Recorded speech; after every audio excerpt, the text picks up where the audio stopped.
Now, the president's tax and spending plan that passed the House earlier this week, it cuts several clean energy tax credits. Those Biden-era tax incentives were aimed at building up U.S. manufacturing and competition against foreign manufacturers. Tonight, our Washington, D.C. correspondent Rachel Knapp has more after speaking with experts about what slashing these clean energy tax credits really means nationwide and in our local communities. Here's more.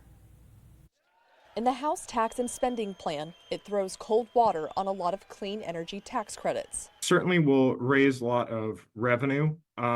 This is the biggest sort of tax increase category in the reconciliation package. These hundreds of billions of dollars in clean energy tax incentives were part of former President Joe Biden's Inflation Reduction Act. The overall economy, GDP, investment, consumer spending, that sort of big picture, I don't think the impact is going to be very big because these are sort of narrowly targeted at specific industries. So in the very broad sense, I don't think the impact is going to be very big.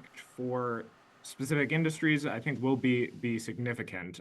This changes the economics of a lot of clean energy projects. Maria Martinez with the Clean Economy Project says these tax credits helped boost U.S. production of materials and energy technologies while giving the U.S. a more competitive edge in the energy industry. They're really crucial to meeting our rising electricity demand. Martinez says since the credits were updated in the IRA a few years ago, companies have announced they intend to build more than 300 manufacturing facilities across the country. One example, after the IRA was passed, Vitro Architectural Glass announced a $93 million investment in Crawford County to help manufacture glass for solar panels. Martinez says there could be a devastating impact if these incentives are gutted. And we saw that through 2035.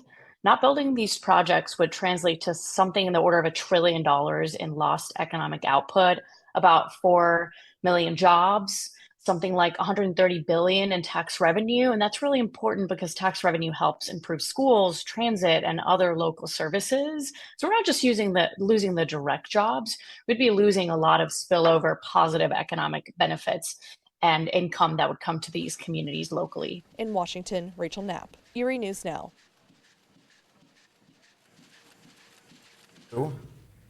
According to the organization E22, which advocates for clean energy economic policies, as of August of last year, more than half of all IRA-backed projects were in Republican House districts.